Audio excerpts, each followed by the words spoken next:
এ ধরনের সাধারণ শিক্ষার্থীদের মতামত নিয়ে ছাত্রদলের কমিটি গঠন একটি ষড়যন্ত্রকারী মহল কোনোভাবে ভালোভাবে তারা নিচ্ছে না। তারা তাদের ষড়যন্ত্র অব্যাহত রেখেছে এবং তারা সোশ্যাল মিডিয়ায় সহ বিভিন্নভাবে ছাত্রদলের ইমেজ ক্ষুণ্ণ করার জন্য তারা সোশ্যাল মিডিয়ায় নিয়োজিত রয়েছে এবং তারা ইস্যু খুঁজে বের করছে।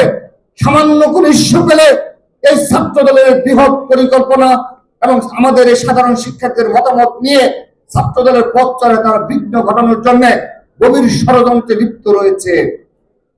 সংগ্রামী উপস্থিতি, তারই ধারাবাহিকতায় গতকাল খুলনা বিজ্ঞান ও প্রযুক্তি বিশ্ববিদ্যালয়ের কুয়েটে যে অনাকাঙ্ক্ষিত ঘটনা ঘটেছে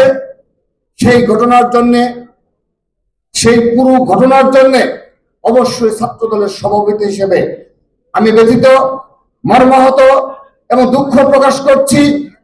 যে বা যারাই এখানে আঘাতপ্রাপ্ত হয়েছে, আহত হয়েছে, সকলের সুস্থতা কামনা করছি এবং আমাদের একটি অগ্রগামী টিম, আমাদের ছাত্রদল কেন্দ্রীয় সংসদের সিনিয়র সহসভাপতি, সিনিয়র যুগ্ম সাধারণ সম্পাদক সহ ছাত্রদল কেন্দ্রীয় সংসদের একটি টিম ইতিমধ্যে খুলনায় অবস্থান করছে এবং তাদের চিকিৎসার খোঁজ খবর নেওয়ার জন্য সচেষ্ট রয়েছে।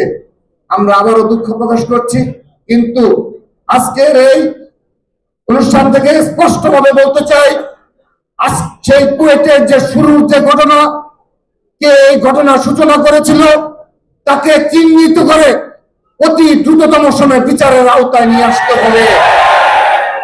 গতকাল মধ্যরাত থেকে একটি ভিডিওর মাধ্যমে স্পষ্ট হয়েছে কত বড় ষড়যন্ত্র হচ্ছে, কত বড় ষড়যন্ত্রের মাধ্যমে ছাত্রদলের সাংগঠনিক কার্যক্রমকে প্রশ্নবিদ্ধ করার জন্য একটি মহল লিপ্ত রয়েছে।